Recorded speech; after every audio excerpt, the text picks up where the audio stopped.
যে মুহাম্মদ সাল্লাল্লাহু আলাইহি সাল্লামকে নিয়ে কটূক্তি করার যদি কেউ দুঃসাহস দেখায় তার একটাই শাস্তি হবে, সেটা হলো মৃত্যুদণ্ড। সম্মানিত দেশবাসী, এখন আপনাদের সামনে কথা বলবেন শেখ আব্দুল্লাহ বিন এরশাদ। শেখ আব্দুল্লাহ বিন এরশাদ। আসসালামু আলাইকুম ওয়া রাহমাতুল্লাহি ওয়া বারাকাতুহু।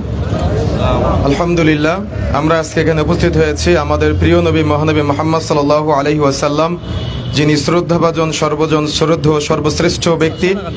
তাকে নিয়ে বিভিন্ন সময় আমরা বিভিন্ন কথা বলতে বিভিন্ন জনকে দেখি, কোনো প্রকার তারা কথা বলতে বিভিন্নভাবে ব্যঙ্গ করতে, তারা কোনো প্রকার ভয় ভীতি আমরা তাদের মাঝে কখনো দেখি না।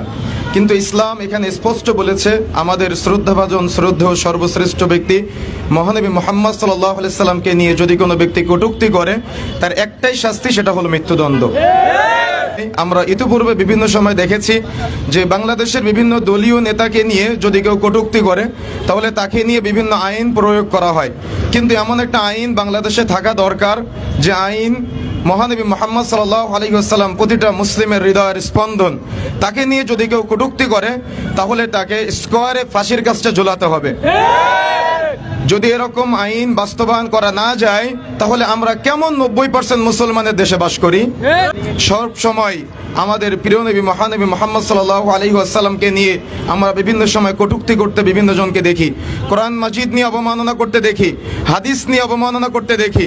সর্বসাকুল্যে সার্বিক বিষয়ে কোনো ব্যক্তি কোনো প্রকার ইসলামিক কোনো বিষয় নিয়ে, মহানবী মুহাম্মদ সাল্লাল্লাহু আলাইহি ওয়াসাল্লাম সংশ্লিষ্ট কোনো বিষয় নিয়ে, ইসলামের চূড়ান্ত উৎস পবিত্র কোরআন ও সহিহ সুন্নাহ ভিত্তিক কোনো উৎস নিয়ে কেউ যেন কোনো প্রকার কোনো কটূক্তি করতে না পারে, এমন চূড়ান্ত আইন বাস্তবায়ন করা এখন সময়ের দাবি।